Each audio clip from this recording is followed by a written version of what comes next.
Hello everyone, welcome to great Gyan. तो कैसे हैं आप लोग।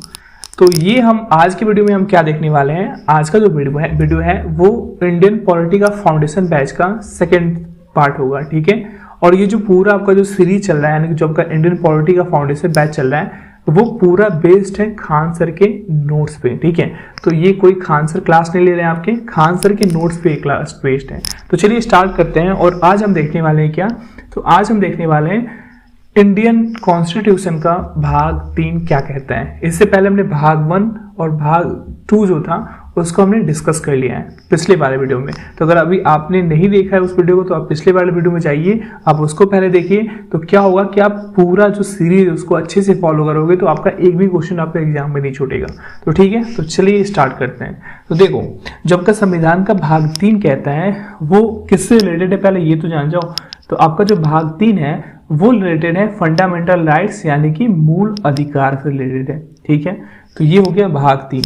अब बात आती है कि भाग 3 में कितने आर्टिकल हैं। तो देखो, आपने देखा था भाग 1 में 1 से लेके 4 तक, फिर उसके बाद हमने देखा था 5 से लेके 11 तक भाग 2 में। भाग 3 में आपके आर्टिकल हैं आर्टिकल 12 से लेके 35 तक। ठीक है, तो पूरा एक एक आर्टिकल हम लेंगे और उसको अच्छे से पूरा डिस्क्राइब करके पढ़ेंगे। ठीक है, तो पहले आप जान जाओ कि जो मूल अधिकार होते हैं वो क्या होता है। तो देखो, मूल अधिकार जो है वो क्या है, वो एक नैसर्गिक अधिकार है। ऐसा क्यों कहा जाता है, क्योंकि ये जो अधिकार होते हैं ये जन्म के बाद मिल जाता है। ठीक है, सभी को क्या मिलता है, जन्म के बाद मिलता है। और आपसे ये भी पूछा जाता है कि मैग्ना कार्टा किसे कहते हैं। तो मैग्ना कार्टा आपके मूल अधिकार को ही कहते हैं। समझ में आ गया। अब देखो, एक मोस्ट इंपॉर्टेंट क्वेश्चन आपके एग्जाम में पूछता है कि जो आपका मूल अधिकार आपके संविधान में है वो किस देश से लिया गया है। तो वो कहाँ से लिया गया है, वो USA, United state of America से लिया गया है। तो इतना बात समझ में आ गया कि मूल अधिकार क्या होता है। अब हम देखते हैं आपके मूल अधिकार पार्ट का नंबर 1 आर्टिकल, जो कि है आर्टिकल 12, यानी कि अनुच्छेद 12 क्या कहता है। तो अनुच्छेद 12 क्या कहता है, ये आपके स्टेट की परिभाषा देता है। किसकी परिभाषा देता है, राज्य की परिभाषा देता है। ठीक है, तो आप ये गलती ना समझना कि मूल अधिकार की परिभाषा आपके 12 में वर्णित है, ऐसा नहीं है। इसमें क्या वर्णित है, इसमें आपके स्टेट या फिर राज्य की परिभाषा वर्णित है। अब देखो, स्टेट से हम कंफ्यूज ना होना कि अगर आप कभी कॉन्स्टिट्यूशन पढ़ते हो यानी कि संविधान पढ़ते हो, तो अगर आपका कहीं स्टेट लिखा हो या फिर राज्य लिखा हो हिंदी में, तो आप उसको जो भी मान लो यूपी है, बिहार है, इस राज्य से कंपेयर ना करना। ठीक है, वो कोई भी राज्य हो सकता है, यानी कि वो सेंट्रल भी हो सकता है या फिर स्टेट हो सकता है या फिर कोई भी लोकल गवर्नमेंट हो सकता है। ठीक है, जैसे आप देख सकते हो जो इलेक्ट्रिक बोर्ड है वो भी एक टाइप का क्या है, स्टेट है। जैसे ओएनजीसी है वो भी क्या है, एक टाइप का स्टेट है।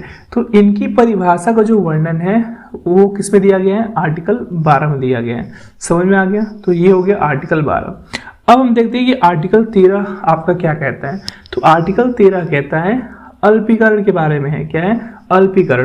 अब आपके दिमाग में ये क्वेश्चन उठ रहा होगा कि ये अल्पीकरण है क्या। तो देखो, अल्पीकरण से मतलब ये है कि यदि कोई मूल अधिकार है, ठीक है, तो यदि हमारा जो कोई एक मूल अधिकार है और उस मूल अधिकार को कोई दूसरा मूल अधिकार क्या कर रहा हो, प्रभावित करे, तो क्या किया जाएगा, जो प्रभावित करने वाला जो मूल अधिकार होगा उस मूल अधिकार को क्या किया जाएगा, उस पर रोक लगाया जा सकता है। और यही चीज क्या कहलाता है, अल्पीकरण कहलाता है। समझ में आया। अब देखो, अगर समझ में नहीं आया तो ज़्यादा टेंशन लेने की बात नहीं है।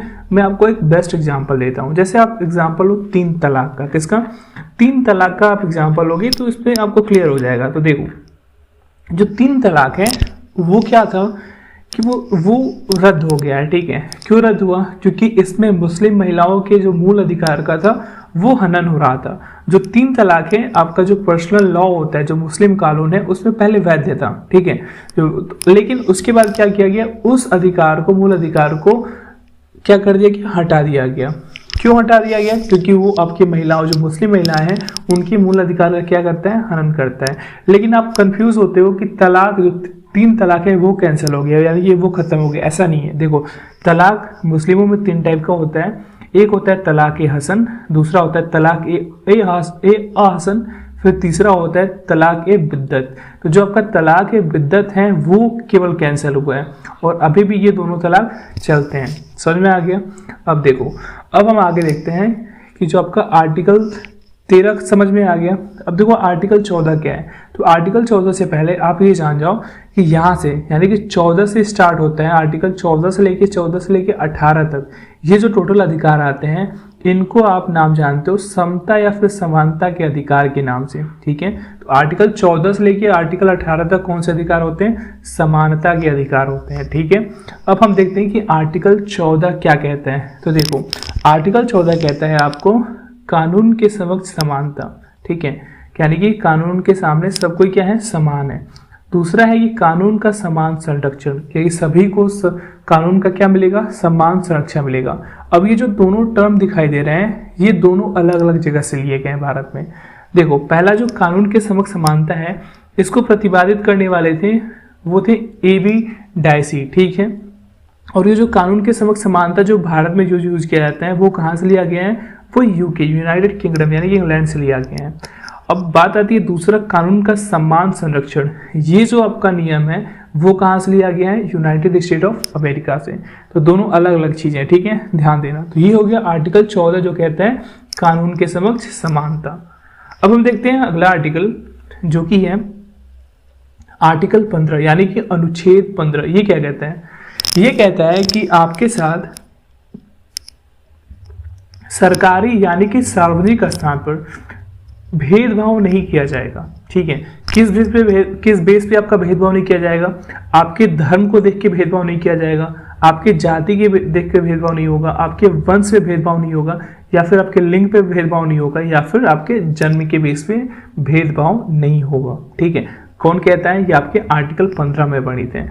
लेकिन एक चीज मैं आपको यहाँ पे क्लियर करना चाहूंगा कि जो यहाँ पे भेदभाव की तो बात हुई है, लेकिन आपके साथ सरकार जो है वो पॉजिटिव डिस्क्रिमिनेशन कर सकती है, यानी कि पॉजिटिव भेदभाव कर सकती है। जैसे आपका आरक्षण है, इसमें क्या है कि जो नीचे तबके के लोग थे जिनको बहुत ज्यादा, जिनकी स्थिति बहुत खराब थी, उनको क्या दिया जाता है? उनको आरक्षण दिया जाता है। ठीक है, तो ये पॉजिटिव डिस्क्रिमिनेशन है, ये हो सकता है। लेकिन अगर ये जो 5 चीजें आपको दी जा रही, धर्म, जाति, वंश, लिंग और जन्म, इनके बेस पे आपका सार्वजनिक स्थान पे या फिर कहीं भी क्या हो सकता है? भेद आपके साथ नहीं होगा। ये आपका आर्टिकल 15 कहता है। अब हम नेक्स्ट मूव करते हैं अपने अगले आर्टिकल जो क्या है आर्टिकल 16 यानी कि अनुच्छेद 16। ये क्या कहता है? ये कहता है कि सबको लोक नियोजन की समानता मिलेगी, यानी कि जो सबको अपॉर्चुनिटी मिलेगी, अवसर मिलेगी, वो क्या मिलेगी? सबको समान मिलेगी। ऐसा नहीं है कि किसी का जाति देख के आपको कुछ ज्यादा अवसर दे दिया जाए। इसका गलत मिसयूज होता है, बहुत से लोग ऐसा करते हैं। लेकिन जो आपका संविधान है वो ऐसा इसका पूरा खंडन करता है कि किसी को आप विशेष जाति के लोगों को आप ज्यादा अवसर दो, ऐसा नहीं होना चाहिए। और ये हमारे संविधान में वर्णित है। ठीक है, कि सबको इक्वलिटी ऑफ अपॉर्चुनिटी होना चाहिए, यानी कि सबको समान अवसर, लोक नियोजन की समानता होनी चाहिए, किसी के साथ भी जाति लिंग पे भेदभाव नहीं होनी चाहिए। लेकिन इसमें भी क्या होता है? पॉजिटिव डिस्क्रिमिनेशन होता है। जैसे आपने देखा होगा ग्राम पंचायत, जैसे कुछ जगह पे आपके चुनाव में महिलाओं को क्या दिया जाता है? 50% उनकी सीटें रिजर्व होती हैं।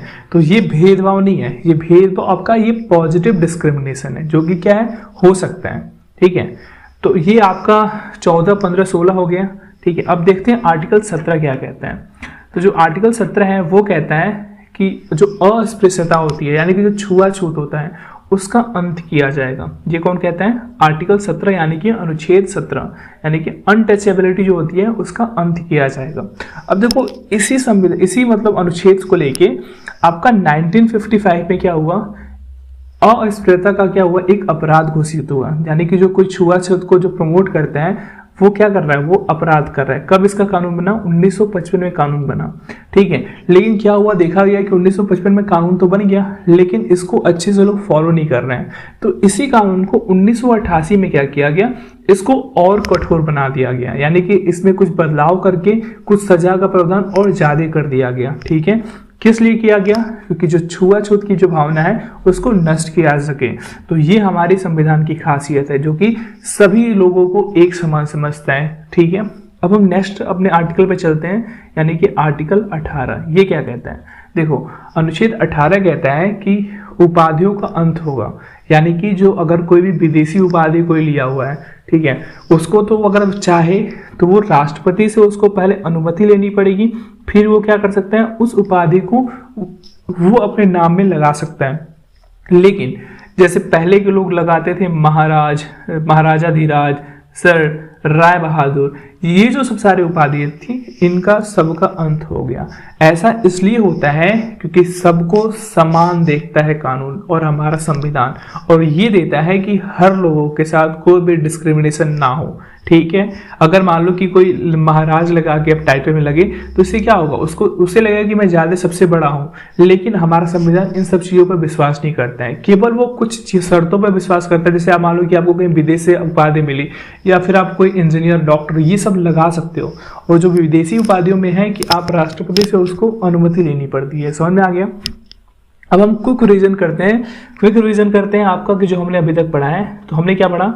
हमने समानता का अधिकार पढ़ा, आर्टिकल 14 से लेकर 18 तक। देखो, आर्टिकल 14 कहता है कानून के समक्ष समानता सबकी होगी।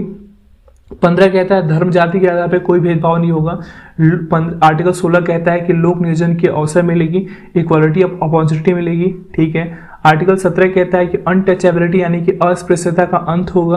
और 18 कहता है कि उपाधियों का अंत होगा। अब देखो, आप पूरे अच्छे से कॉन्सेंट्रेट होकर आप इस लेक्चर को देखो और ये मेंटालिटी बना के आओ यहाँ पे कि आपको जो भी पढ़ाया जा रहा है आपको यही क्लास में याद हो जाए। ठीक है, आप ये सोच के ना जाना कि हाँ मुझे नेक्स्ट मैं इसको अभी देखता हूँ फिर उसको मैं बाद में जाके याद करूंगा। आप यहीं पे याद करके जाओ तो आपको एक एक आर्टिकल क्या हो जाएगा, रट जाएगा। ठीक है, आगे चलते हैं। अगला हमारा जो आर्टिकल है वो है आर्टिकल 19। ठीक है, देखो आर्टिकल 19 को डिस्कस करने से पहले 14 से 18 हो गया आपका समानता का अधिकार। अब जो आर्टिकल 19 से लेके 22 तक जो आर्टिकल आएंगे वो होगा स्वतंत्रता का अधिकार। ठीक है, वो किससे होगा? वो फ्रीडम से रिलेटेड होगा। ठीक है, तो अब हम एक एक आर्टिकल को डीपली देखते हैं। तो पहला जो आर्टिकल आता है वो स्वतंत्रता अधिकार में, वो है आर्टिकल 19 यानी कि अनुच्छेद 19। ये जो है ये हमारे संविधान का क्या है, ऋण है, यानी कि बैकबोन ऑफ कॉन्स्टिट्यूशन है। अब देखो आर्टिकल 19 में क्या होता है, आर्टिकल 19 में उसके सब क्लासेस हैं। जैसे आर्टिकल 19 का 1 जो कहता है यानी कि 19 का 1 कहता है वो देता है अभिव्यक्ति की स्वतंत्रता देता है। क्या देता है? एक्सप्रेशन की स्वतंत्रता देता है, यानी कि आप कहीं भी बोल सकते हो या फिर कहीं भी आप चुप रह सकते हो। जैसे इसी में आपका मीडिया की स्वतंत्रता दी जाती है, यानी एक्सप्रेशन की स्वतंत्रता दी जाती है। तो 19 का 1 ये हो गया। 19 के 2 में कहा गया है कि आप कहीं भी सभा करने के लिए क्या हो, स्वतंत्र तो हो। यानी कि देखते हो आपकी कहीं भी अगर किसी पार्टी की सभा करनी होती है तो वो कहीं भी कर सकते हैं। अगर आपको भी कहीं पार्टी बनानी है और आपको सभा करना है तो क्या हो, आप भी स्वतंत्र हो। ऐसे ही आपका 19 का 3 कहता है कि आप कोई भी संगठन बना सकते हो। ठीक है, यानी कि आप कोई भी एसोसिएशन बना सकते हो। ठीक है। 19 का 4 कहता है कि आप कहीं भी फ्रीली घूम सकते हो, यानी मूवमेंट आप कर सकते हो। ठीक है। 19 का 5 कहता है कि आप कहीं भी जाके आप फ्री हो, स्वतंत्र हो, आप कहीं भी जाके निवास करने की, बसने की, यानी कि रिसाइड और सेटल करने के लिए भी क्या हो, आप पूरी तरह से स्वतंत्र हो। आर्टिकल आपका 19 का 6 जो कहता है वो पहले ये आपका संबंधित था संपत्ति का अधिकार से था। लेकिन इसको क्या हुआ, इसको कैंसिल कर दिया गया। कब? 44वां संविधान संशोधन जो 1978 में जो हुआ था उस समय स्वतंत्रता के अधिकार को समाप्त कर दिया गया और इसको अब आर्टिकल 300 क में डाल दिया गया। और अब इसे स्वतंत्रता का अधिकार यानी कि मौलिक अधिकार ना हो कि ये क्या है, अब ये कानूनी अधिकार है। और ये जो क्वेश्चन हर एग्जाम में ज्यादातर पूछा जाता है। तो आप याद रखना कि जो संपत्ति का अधिकार है उसको कब हटाया गया, तो 44वें संविधान संशोधन 1978 में हटाया गया। और अब ये किस आर्टिकल में है, तो अब ये 300 के क में आर्टिकल में है। और ये कौन सा अधिकार है, कानूनी अधिकार है। तो 6 समझ में आ गया। 19 का 7 कहता है, आर्टिकल 19 का 7 कि आप कोई भी प्रोफेशन यानी कोई भी व्यापार करने के लिए क्या हो, स्वतंत्र हो। ठीक है। अब देखो इसको याद करने का कैसे, अब याद कैसे कर सकते हो। तो देखो पहले क्या करते हो, आप पहले बोलते हो, यानी कोई बोलेगा, व्यक्त करेगा। अगर वो बोलने में अच्छा है तो वो क्या करेगा, वो कहीं जाएगा, असेंबली में सभा एकत्रित करेगा। ठीक है, सभा में बोलेगा जाके। फिर सभा में बोलने के बाद क्या होगा, अगर उसको लगता है कि बहुत सारे लोग हो गए तो वो क्या करेगा, वो संगठन बनाएगा। ठीक है, अब संगठन बना लिया तो क्या होगा, अब वो कहीं जाके संगठन हर जगह जाएगी और क्या करेगी, फ्रीली मूवमेंट करेगी, कहीं भी जाके घूम सकती है। फिर वो स्वतंत्र है कहीं जाके बसने की, फिर अगर वहाँ पे बस जाता है वो, तो वो वहाँ की प्रॉपर्टी खरीद सकता है, ठीक है, जो कि अब खत्म हो चुका है। लेकिन याद करने का ट्रिक, आप ऐसे एक सीक्वेंस में एक लाइन मतलब एक पैसेज बना लो कि हाँ ये चीज़ें होती हैं, क्योंकि आप जानते हो कि जो हमारा दिमाग है ना वो पिक्चर को ज़्यादा कैच करते हैं, तो ऐसे याद करोगे तो आपको याद हो जाएगा, ठीक है। अगर वहाँ पे जाके निवास किया, बसा, तो वहाँ पे संपत्ति खरीदा, अब उस संपत्ति से क्या करेगा, वो कोई भी प्रोफेशन कर सकता है। तो ये आपके 19 में जो आपके 7 सब क्लासेज आती हैं, तो आई होप कि आपको आर्टिकल 19 में समझ में आ गया, ठीक है। अब हम आगे चलते हैं। अगला जो आर्टिकल है वो है आर्टिकल 20। अब देखो आर्टिकल 20 क्या कहते हैं। आर्टिकल 20 है यानी कि अनुच्छेद 20 कहता है प्रोटेक्शन फ्रॉम कन्विक्शन, यानी कि दोष सिद्धि में संरक्षण। इसमें आपके 3 नियम हैं। पहला जो है कि अगर कोई अपराध है, ठीक है, अगर कोई अपराधी है या फिर कुछ भी हो, तो वो क्या होगा कि उस पर जो कानून लगेगा उसमें अपराध के समय का कानून ही लगेगा। ऐसा नहीं कि मान लो कि कोई अभी अपराध करता है और मान लो आगे 5 साल बाद कोई नया कानून बनेगा तो उसके हिसाब से उसको ट्रीट नहीं किया जाएगा, उसी समय के कानून के हिसाब से ट्रीट किया जाएगा, ठीक है। अब देखो दूसरा कहता है कि एक अपराध का केवल एक ही बार सजा मिलेगा, ऐसा नहीं कि बार-बार उसको सजा मिलेगा, ठीक है। तीसरा आपका कहता है कि अगर कोई अपराधी है तो वो क्या करेगा, वो खुद के खिलाफ यानी खुद के विरुद्ध गवाही नहीं दे सकता है। ये कौन कहता है, ये आपका आर्टिकल 20 कहता है। समझ में आ गया। तो आर्टिकल 20 किससे रिलेटेड है, दोष सिद्धि में संरक्षण यानी कि protection from conviction. Next article देखते हैं। नेक्स्ट आर्टिकल है हमारा आर्टिकल 21, ठीक है। ये भी मोस्ट इंपॉर्टेंट है, आपके एग्जाम में पूछा जाता है। आपका आर्टिकल 21 संबंधित है प्राण एवं दैहिक स्वतंत्रता से। किससे, प्राण एवं दैहिक स्वतंत्रता से, यानी कि लाइफ एंड पर्सनल लिबर्टी से। अब देखो लाइफ वाला देखो एक साइड है और पर्सनल लिबर्टी वाला एक साइड है। यानी कि जो लाइफ है उसमें आपके आते हैं पर्यावरण, ठीक है, आपका आत्महत्या आप नहीं कर सकते हो, हेल्थ से रिलेटेड आपकी चीज़ें आती हैं, और आपके पर्सनल लिबर्टी में आती है कि आप कहीं भी एकांत में रह सकते हो या फिर कहीं भी विदेशी यात्रा पे जा सकते हो, या फिर आपका जो निजता का अधिकार है वो भी क्या है, आपकी पर्सनल लिबर्टी है। ये भी आपके अनुच्छेद 21 में आता है। फिर ऐसे ही आपका एडल्ट्री है, ये भी किस में आता है, इसमें भी आपको 21 में आता है ये आर्टिकल, ठीक है। अब देखो आपने देखा होगा कि जो ज़्यादा जो धुआं देने वाली वाहन होती हैं उस पर चालान हो जाता है। ऐसा क्यों होता है, क्योंकि इसका चालान होने का कारण भी क्या है, आर्टिकल 21, यानी कि आप पर्यावरण को क्या कर रहे हो, दूषित कर रहे हो, ठीक है। इसलिए क्या होता है, आप पे चालान हो सकता है। अब देखो बिना हेलमेट क्या कर रहे हो, अगर आप ड्राइव कर रहे हो तो आपने देखा होगा कि बिना हेलमेट पे क्या होता है, चालान होता है। ऐसा क्यों होता है, ऐसा इसलिए होता है कि अगर मान लो कि बिना हेलमेट अगर पहनते हो, मैं आपको एक आंकड़ा बताता हूँ कि अगर आप यूपी के हो तो यूपी में क्या होता है कि नियर अबाउट 50 से 60 हज़ार हर आपके साल में क्या होती है, एक्सीडेंट होती है, जिसमें से 33% जो एक्सीडेंट होती है वो केवल हेलमेट ना यूज़ के कारण होती है। तो आप भी हेलमेट यूज़ किया करो, ठीक है। तो अगर आप बिना हेलमेट के यूज़ कर रहे हो तो आप क्या कर रहे हो, एक तरह का सुसाइड ही कर रहे हो। लेकिन जो आपका आर्टिकल 21 कहता है कि आप आत्महत्या नहीं कर सकते हो, इसलिए क्या होता है, आप पे चालान लगता है, ठीक है। अब देखो, अब एक आप इंपॉर्टेंट नोट देखो यहाँ पे, ये आपका इंपॉर्टेंट नोट ये है कि जो आपका आर्टिकल 20 और 21 है ये सबसे शक्तिशाली मूल अधिकार कहलाते हैं। ऐसा क्यों कहलाता है, क्योंकि आपातकाल जब होता है, जब इमरजेंसी लगती है तो हर एक मूल अधिकार मतलब रोका जा सकता है, लेकिन आर्टिकल 20 और 21 को कभी भी हटाया नहीं जा सकता, ये हमेशा लागू रहेगा, ठीक है। ऐसे ही क्या हुआ था, मेनका गांधी का केस हुआ था, ठीक है, कि वो कहीं विदेशी यात्रा पे जा रही थी, उनको रोका गया था, तो उन्होंने डायरेक्ट कोर्ट में चली गई थी। तो उस समय जजमेंट आया था कि जो आपका आर्टिकल 20 और 21 है उसको किसी भी चीज़ में यानी कि इमरजेंसी भी हो तो उसको वो क्या होगा, उसको निरस्त नहीं किया जा सकता है। इसलिए जो आपके आर्टिकल 20 और 21 है यानी कि अनुच्छेद 20 और 21 है वो सबसे शक्तिशाली क्या कहलाते हैं, सबसे शक्तिशाली अधिकार कहलाते हैं, मूल अधिकार कहलाते हैं, ठीक है। अब अगले आर्टिकल पे चलते हैं। हमने आर्टिकल 21 पढ़ लिया। अब देखो आर्टिकल 21 का क एक है, देखो ये क्या कहता है, ये कहता है आपका, ये देता है आपका शिक्षा का अधिकार संबंधित है, यानी कि राइट टू एजुकेशन से है। इसमें कहा गया है कि जो 6 से 14 साल के बीच के लड़के हैं उनको निःशुल्क प्राथमिक शिक्षा दी जाएगी, ठीक है, यानी कि उनको शिक्षा का अधिकार प्राप्त है। ये कब आया शिक्षा का अधिकार 21 का, कब जुड़ा, तो ये हुआ था 86वां संविधान संशोधन के द्वारा, जो कि 2002 में हुआ था, ठीक है। ये भी आपका मोस्ट इंपॉर्टेंट है, इसको भी आप कहीं मार्क कर लो, लिख लो अच्छे से कि आपका 21 का शिक्षा का अधिकार, राइट टू एजुकेशन से रिलेटेड है। 6 से 14 साल के बीच को निःशुल्क प्राथमिक शिक्षा दी जाती है। और ये कब आया था? तो 86वां संशोधन करके 2002 में आया था। ठीक है, अब हम नेक्स्ट आर्टिकल पे चलते हैं, वो है आर्टिकल 22 यानी कि अनुच्छेद 22। आर्टिकल 22 कहता है गिरफ्तारी से संरक्षण, यानी कि प्रोटेक्शन अगेंस्ट अरेस्ट। देखो इसमें क्या होता है, तो देखो गिरफ्तारी जो होती है वो 2 टाइप की होती है। एक होता है अपराध के बाद और एक होता है अपराध के पहले। समझ में आया? जान लो कि मान लो कोई अपराध होने वाला है, तो अगर अपराध हो जाता है तो उसके बाद गिरफ्तारी होगी तो वो अलग केस का होता है।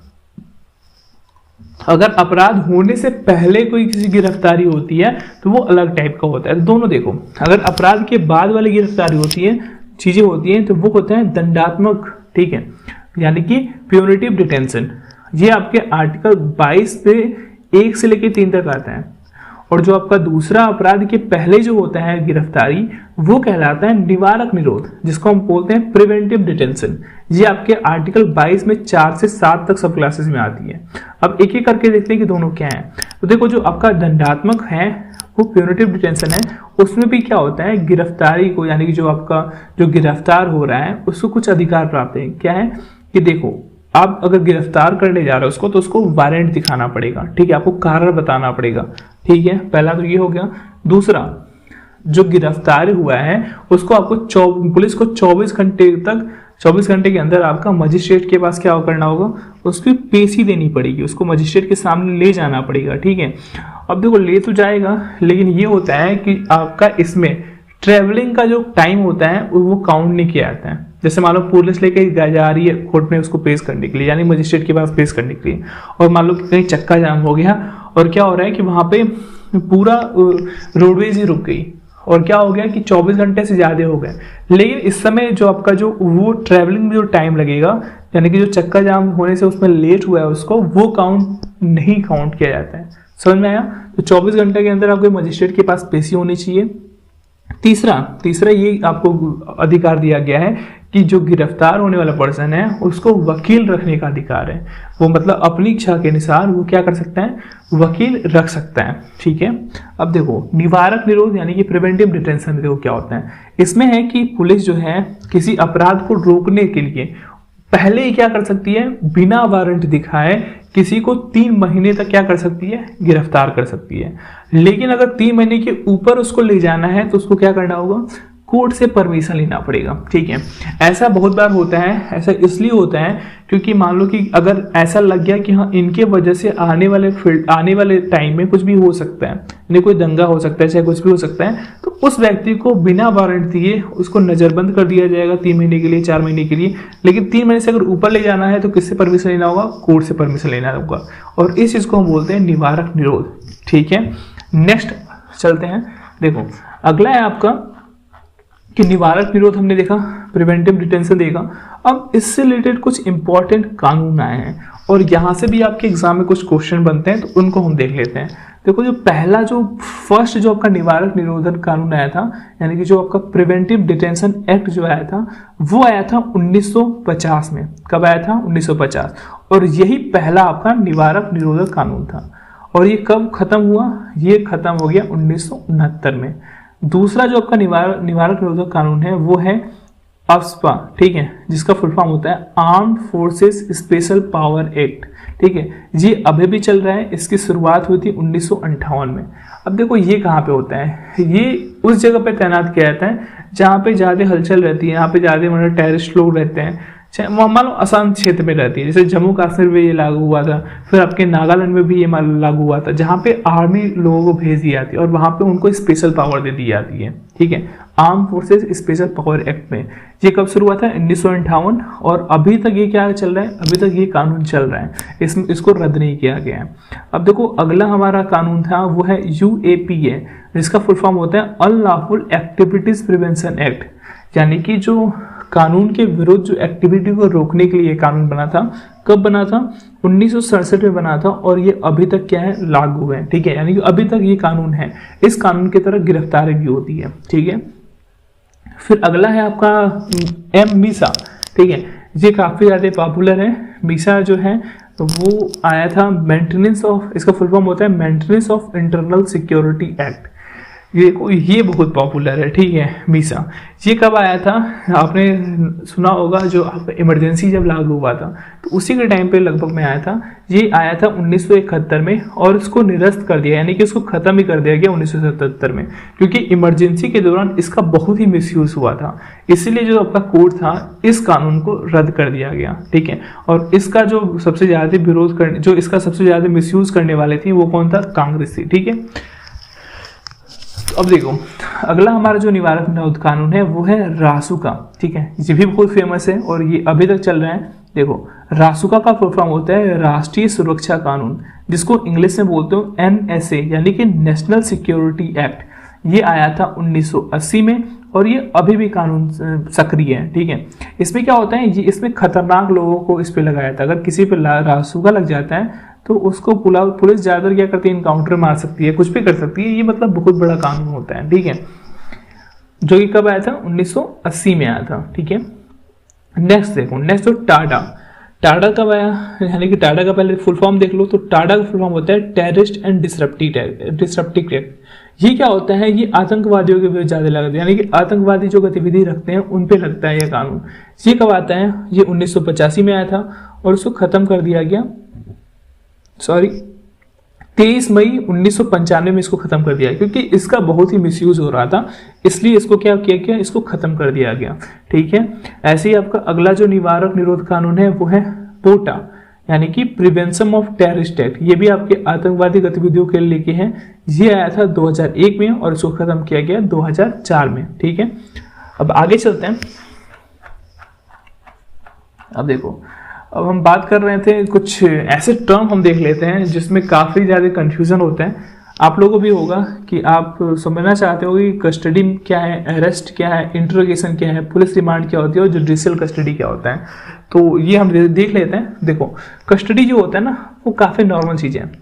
देखो मान लो कहीं कोई धरना वरना कर रहा है, ठीक है, तो ये क्या करती है कि पुलिस स्टेशन पे पुलिस आती है, जो आपका मान लो जो मेन लीडर हो गया चाहे कोई भी हो गया, उसको क्या करेगी, उसको कुछ समय के बाद के लिए वो पुलिस स्टेशन ले जाएगी और उसको कुछ समय बोला क्या किया जाता है, छोड़ दिया जाता है। तो ये आपका कस्टडी होता है, हिरासत होता है, ठीक है। ये काफ़ी नॉर्मल चीज़ है। ये मान लो कि कोई भी दंगा वंगा में ऐसे चीज़ जिसपे कोई भी मान लो कोई मुकदमा ना हो, ऐसी क्या होता है कि उनको ले जाया जाता है दंगा को शांत करने के लिए और कुछ समय बाद उनको क्या कर दिया जाता है, छोड़ दिया जाता है पुलिस स्टेशन से। लेकिन जो गिरफ्तारी होती है, अरेस्ट जो होता है ये काफ़ी सीरियस मैटर पे होता है, यानी कि आपने कोई क्राइम कर दिया तो उस टाइम पे आपकी गिरफ्तारी होती है, उस टाइम आपको कस्टडी नहीं होती है, ठीक है। अब देखो इंट्रोगेशन क्या होता है। इंट्रोगेशन में होता है पूछताछ, इससे ज़्यादा कुछ नहीं होता है, ठीक है।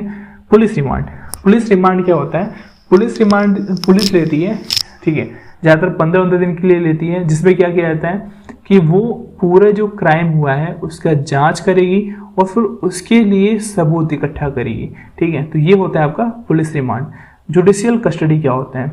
जुडिशियल कस्टडी ये होता है कि अब क्या होगा कि जो जज होगा, जज फैसला सुनाएगा और जो पुलिस रिमांड है उसको लेते हुए पूरा जो मुजरिम होगा उसको क्या कर देगा, उसको जेल को सौंप देगा, ठीक है। और जो अब उस पे जो सबसे ज़्यादा जो मेन अधिकारी जो उस पे जो काबू करेगा वो होगा जेलर, ठीक है। जेल में केवल जेलर का कानून चलता है, ना कि कोई और बाहरी कोई इंटरफेरेंस नहीं होता है। तो ये होता है आपका जुडिशियल कस्टडी। तो आई होप कि आपको पूरा समझ में आ गया कि कस्टडी क्या होता है, अरेस्ट क्या होता है, इंट्रोगेशन क्या होता है, पुलिस रिमांड क्या होती है, जुडिशियल कस्टडी क्या होती है। तो आज के लिए इतना ही रखते हैं। तो आप बताइए कमेंट करके कि कैसा आपको लग रहा है ये क्लास, ठीक है। Then thanks for watching.